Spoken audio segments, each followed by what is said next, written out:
Praise the Lord, ஹல்லேலூயா. கிறிஸ்துவுக்குள் பிரியமானவர்களே, இந்த அருமையான நாளிலும் வாக்குத்தத்த செய்தி கேட்க வந்தவங்கள் ஒவ்வொருவரையும் கர்த்தர் தாமே ஆசீர்வதிப்பாராக.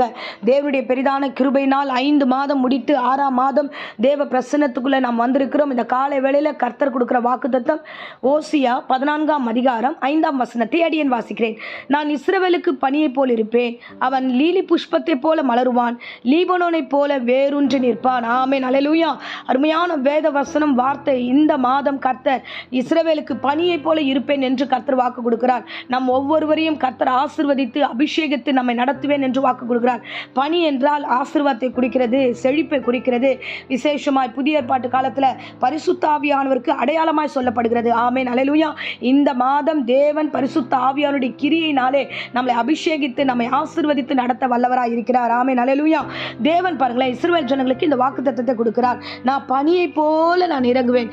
நாம ஆண்டவர் முதல்ல ஏதேன் தோட்டத்தை உண்டாக்கும் போது மழை அப்போ கட்டளை இல்லை.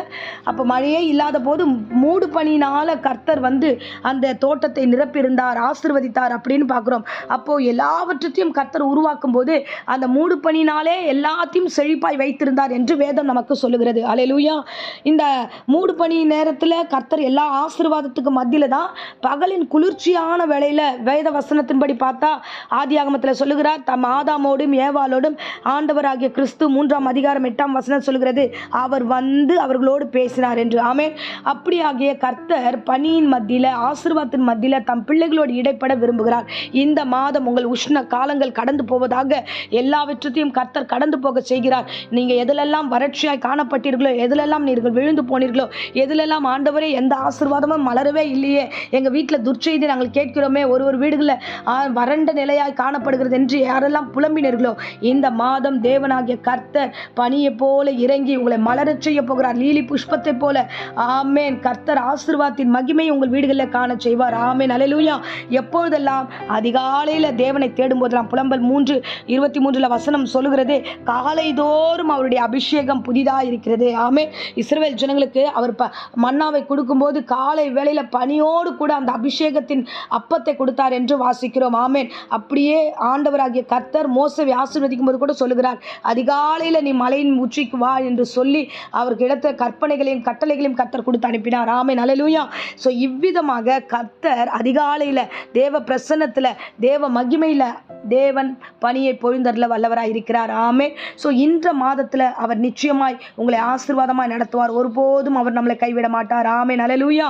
தேவன் தம்முடைய பிள்ளைகளுக்கு கொடுக்கிற வாக்குத்தத்தங்கள் ஒன்றும் தரையில் விழுந்து போவதில்லை. ஆமென். யாக்கோப்பு யோசேப்பை ஆசீர்வதிக்கிற ஆசீர்வாதம் பார்த்தீங்கன்னா அவ்வளோ அருமையாய் அவனை ஆசீர்வதிக்கிறாருங்க. அவர் உனக்கு துணையாய் இருப்பார். ஆதியாகமம் 49ஆம் அதிகாரம் 25ஆம் வசனத்தை நான் வாசிக்கிறேன். அவர் உயரே வானத்திலிருந்து உண்டாகும் ஆசீர்வாதத்தினாலும். ஆமென், ஹல்லேலூயா. எடுக்கும் போதே தம் பிள்ளைகளை அவர் ஆசீர்வதிக்கிற வார்த்தை, யோசேப்பை ஆசீர்வதிக்கிற வார்த்தை, உனக்கு தேவன் துணையாய் இருப்பார், சர்வ வல்லவர் உனக்கு துணையாய் இருப்பார்.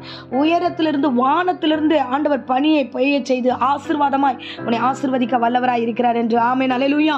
என் தேவன் தம் பிள்ளைகளை ஆசீர்வதிக்க சித்தமாக இருக்கிறார். ஆமென். ஸோ இந்த நாட்களில் தன் தகப்பனுக்கிட்ட இருந்து வந்த ஆசீர்வாதத்தை யோசேப்பு பெற்றுக்கொண்டு மகிமையை வாழ்ந்தது போல இந்த நாளிலும் தேவனாகிய கர்த்தர் உங்களை ஆசீர்வதிக்கிறவராக இருக்கிறார். உபாகம் 33:13 வசனம் சொல்லுகிறது, கர்த்தரால் அவனுடைய தேசம் ஆசீர்வதிக்கப்படும் என்றும் வானத்தின் செல்வத்தினாலும் பனியினாலும் கர்த்தர் ஆசீர்வதிக்கிறார் என்றும் வேத வசனம் சொல்லுகிறது. ஆமென், ஹல்லேலூயா. நம்முடைய தேவன் நம்மை நடத்துகிறார். ஆமென். மேலானவைகளை தேடுகிற பிள்ளைகளாகிய நீங்கள் இருப்பீர்கள் என்றால் யாக்கோப்பு சொன்னது போல ஆண்டவர் உன்னதத்திலிருந்து ஆசீர்வதிப்பார், மகிமையிலிருந்து ஆசீர்வதிப்பார். எரேமியா சொன்னது போல ஜனங்களை கர்த்தர் நன்மையினால் ஆசீர்வதிப்பார். ஆமென், ஹல்லேலூயா. அது மாத்திரமல்ல, மோசே சொன்னது போல வானத்தின் உன்னதமான ஆசீர்வாதத்தினாலே அவர் நிரப்புவார். அப்போ தேவ மனுஷர்கள் ஒவ்வொருவரும் ஆசீர்வாதத்தை கட்டளிடுகிறார்கள். இந்த காலை வேளையில நீங்கள் பவுல் சொல்வது போல தேவ சமூகத்தில் மேலான காரியங்களை தேடுங்க, நன்மையானவர்களை தேடுங்க, அதிகாலையில் தேடுங்க. நிச்சயமாய் அவர் நம்மை ஆசீர்வதித்து வழி நடத்த வல்லவராய் இருக்கிறார். ஆமென். அந்த வேத வசனத்தில் வாசிக்கும் போது நமக்கு இன்னைக்கு காலை வேளையில 3 ஆசீர்வாதத்தை ஒப்பு கொடுக்கிறார். பனியை போல உங்கள் வீடுகளை நிரப்புவேன், லீலி புஷ்பத்தை போல உங்களுடைய வாழ்க்கைகள், உங்கள் வாழ்க்கையில் இருக்கிற பிரச்சனைகள் எல்லாம் நீங்கி நீங்கள் ஆசீர்வாதமாய் மலருவீர்கள். லீபனோனை போல வேரூன்றி சபைக்கும் வீட்டிற்கும் எல்லா இடங்களும் சாட்சிகளாக நிற்பீர்கள். ஆமென். இந்த 3 ஆசீர்வாதங்களும் தேவனாகிய கிறிஸ்து நமக்கு உரியதாய் மாற்றுவார். யோசேப்பை ஆசீர்வதித்த அந்த ஆசீர்வாதம் நம்முடைய சிரசின் மீது உண்டாயிருக்கும். ஆகையால தேவன் தன் பிள்ளைகளை இஸ்ரவேலை ஆசீர்வதிப்பது போல ஆசீர்வதித்திருக்கிறார். ஆசீர்வதிக்கிறார். இஸ்ரவேல் தன் பிள்ளைகளை ஆசீர்வதிப்பது போல இந்த காலை வேளையில கர்த்தர் உங்களை ஆசீர்வதிக்கிறார். ஆமென். இந்த ஆசீர்வாதத்தின் மகிமை ஒவ்வொரு சிரசின் மீதும் இந்த நாளில் உண்டாகும். கர்த்தர் இந்த மாதம் சாட்சிகளாய் திரும்பி வர செய்தி உங்களை ஆசீர்வாதமாக நடத்துவார். இப்பொழுதும் அடியேன் உங்களுக்காக ஜெபிக்கிறேன். அன்பு ரட்சகா, ஆண்டவரே அப்பா, கடந்து வந்த நாட்கள் எல்லாம் ஆண்டவரே நீர் கடந்து சாட்சியாய் கொண்டு வந்தது போல இந்த புதிய மாதத்திலும் ஆண்டவரே பனியை போல இருப்பேன் என்று கொடுத்தீரே ராஜா. இந்த வார்த்தைக்காக நன்றி ஆண்டவரே. அப்பா உமக்கு ஸ்தோத்திரம் ஆண்டவரே. பனி என்ற அருமையான ஆசீர்வாதத்தின் மகிமையில பரிசுத்த ஆவியானவரே இறங்கி வந்து இந்த குடும்பங்களையும் சபைகளையும் நடத்த போகிறீர். அதற்காக ஸ்தோத்திரம் ஆண்டவரே. நாங்கள் நற்செய்திகளை கேட்க போகிறோம். ஆசீர்வாதமான வாழ்க்கையை ஆண்டவரே அப்பா நீர் எங்களுக்கு கட்டளையிட போகிறீர் ஆண்டவரே. ஒவ்வொரு வீடுகளில் ஆண்டவரே அப்பா நன்மையானவர்களை மலரச் செய்ய போகிறீர். அதற்காக நன்றி செலுத்துகிறோம். என்ன வந்தாலும் உமக்காக உறுதியாக இருக்கிற லீபனோனை போல வேரூன்றி நிற்கத்தக்கதா இந்த பிள்ளைகளை உருவாக்கி ஆசீர்வாதத்தை நடத்த போகிறீர். அதற்காக ஸ்தோத்திரம்.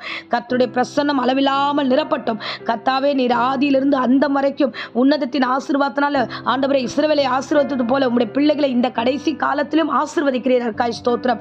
இப்பொழுதும் அடியேன் சபையாருக்காக ஜெபித்து ஒப்பு கொடுக்கிறது ஆண்டவரே. இந்த பிள்ளைகளை உன்னதத்தின் ஆசீர்வாதத்தினால நிறைவாய் ஆசீர்வதிங்க, நிறைவாய் ஆசீர்வதியும். தேவையற்ற பயங்கள், குழப்பங்கள், பலவீனங்கள் ஆண்டவரே எல்லா ட்ரைனஸும் இயேசு நாமத்தில் சபித்து கட்டுகிறேன் ஆண்டவரே. இந்த பிரசங்கம் இந்த வார்த்தைகள் எங்கெல்லாம் ஒலிக்கப்படுகிறதோ அங்கெல்லாம் பனியை போல வசனம் வார்த்தைகள் கிரியை செய்வதாக ஆசீர்வதிப்பிறாக, ஆசீர்வதிப்பிறாக. அவர்கள் கிளைகள் ஓங்கி படரட்டும், அலங்காரமாய் வளரட்டும் ஆண்டவரே. அப்பா வாசனை உள்ள திரவியங்களாக ஆண்டவரே இவர்கள் மாறட்டும். அப்படியே அடியே நான் ஆசீர்வாதத்தை ஒப்பு கொடுக்கிறேன். இந்த மாதத்திலும் ஆண்டவரே வியாதி விக்கிரங்கள் போராடி கொண்டிருக்கிற ஒவ்வொரு சரீரத்தையும் சுகப்படுத்தும், சுகம் உண்டாகட்டும், சுகம் உண்டாகட்டும். எல்லா பயத்தையும் உண்டு பண்ணுகிற பிசாசை இயேசு நாமத்தில் சபித்து கட்டுகிறேன். வியாதியை ஆண்டவரே நீ ஜெயமெடுக்க வல்லவராய் இருக்கிறீர். பயத்தை ஜெயமெடுக்க வல்லவராய் இருக்கிறீர். ஒவ்வொரு குடும்பத்தில் நீர் ஒரு பெரிய ஜெயத்தை கட்டளிட்டு ஆசீர்வதிக்கும்படியாக ஜெபிக்கிறோம் ஆண்டவரே. மட்டும் ஆண்டவரே ஜெபிக்கிற குடும்பங்களில் ஆண்டவரே குடும்பம் குடும்பமாய் ஆசீர்வதித்து வழி நடத்துவீராக. வருமானங்களை பெருக பண்ணுங்க, பெரிய அற்புதங்களை காண செய்யுங்க. சாட்சிகளால் உம்முடைய சபையில வாழ கிருபை தருவீராக. இயேசுவின் நேற்று நாமத்திலே ஜெபித்து ஆசீர்வதித்து ஒப்பு கொடுக்கிறேன் ஜீவனுள்ள நல்ல பிதாவே. ஆமென், ஆமென். Praise the Lord. God bless you.